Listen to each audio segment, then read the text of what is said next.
my name is Nanatsuki from the Maid Cafe, and I'm here with, what's your name? Eric Maruszczak. So what's the process of doing the chalk art? Well, it depends on the show I'm doing. In this case, New York Anime asked me to come down and do a piece because Yoshitaka Amano was going to be here. The original artist who did this piece is one of the guests of honor at the show this weekend, along with the author who created Vampire Hunter D. So it's kind of a whole Vampire Hunter D weekend. They said, can you come do a Vampire Hunter D piece? They sent this artwork to me, in which case I then take a printout of it. I draw a small grid on the printout, and I draw a big grid on the paper. So it goes about 12 times the size. The grid on the small piece is about 1 inch by 1 inch, and the grid on the big piece here is about 1 foot by 1 foot.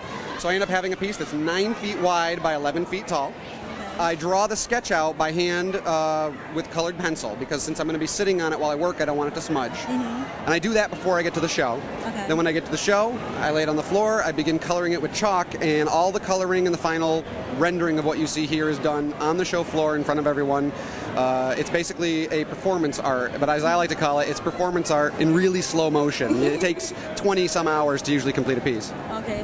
And what the whole process of with the chalk, is it really like hard to do, or is it extremely annoying? It's both. Chalk is a really unruly medium. It doesn't want to do what you want it to. It wants to get muddy. It wants to smudge really easy. So doing something like this piece, especially where in the hair there's lots of detail, in the armor there's lots of detail, it's very hard to get it to hold fine detail.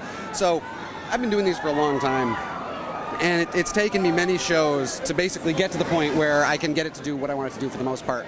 But yeah, it's something where trying to hold fine detail is very difficult, but it also is extremely beneficial to do a piece like this in chalk, because chalk covers a large area really fast. If I had to do this with oil pastels or some sort of colored pencil even, I'd never finish it in time. I couldn't cover this square area in the length of a show. That's crazy. Also, how long have you been doing this? I've been doing chalk art about 5.5 years. My first piece ever was at a art festival in upstate New York. They asked a bunch of local artists to do chalk art at this festival. A lot of us had never done it before, and we actually did it outdoors on a street for 3 days in 90-degree heat.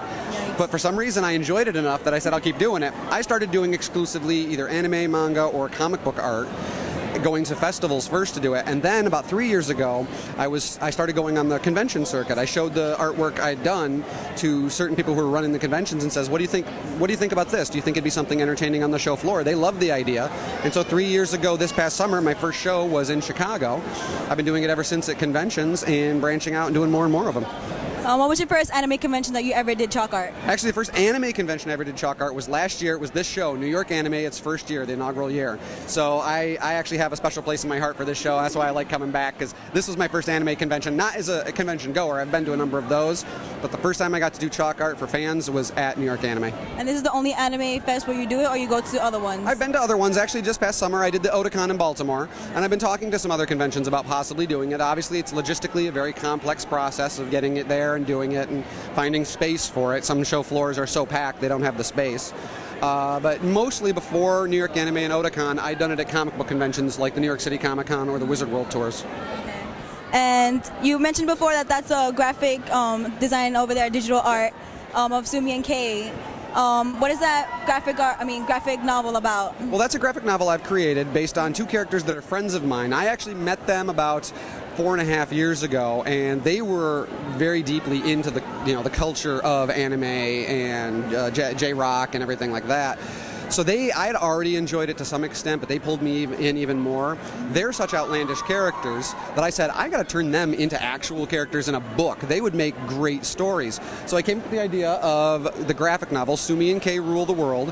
And in brief, I don't want to go too far into it, but it's a story of these 2 girls who wake up one day to find out they're the last people left. Everyone has vanished, and they don't know why they're all alone.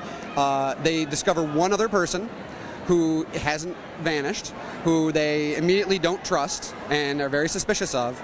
Then they start discovering that even though there are no more people around, there are other things that have suddenly appeared, and they have to defend themselves from it. So there's a lot of comedy to it, a lot of humor. It's a very offbeat take, but it's definitely an action horror, a lot of fighting type graphic novel. So it's kind of like I Am Legend in manga form. A bit, only there's 3 people instead of 1, and it's not on Manhattan. It takes place in kind of a small suburb, and there's no dog involved, but it also does not have Will Smith. So unfortunately, I don't have that star power, but it's a really good story. You should check it out. Okay. So are you joining the Maid Cafe? Oh. Have you gone to like at all to get fed or anything? You know what? I have not. I've been watching them all day. I have not been able to get up out of my spot to go over there and to enjoy the wonderful company that is the Maid Cafe. I wish I could. It looks like everyone going over there is having a blast, and I spend so much time working on this piece, like from the hour before the show opens to usually a half hour after it closes. I barely get out of this spot. I always tell people these 4 bars are not just to keep people out. They're my cage. They keep me in while I get work done. So I haven't been able to make it over yet. You should make it. You should make it over. I'll feed you a cookie. Well, I'm going. If I get a cookie, I'm going. I'm over. You're getting. I'll feed you a cookie if you go. Fantastic. I'm there. Thank you so much. Thank you. I had a great time. Thank you so much. So this is Nanatsuki signing off. Bye bye.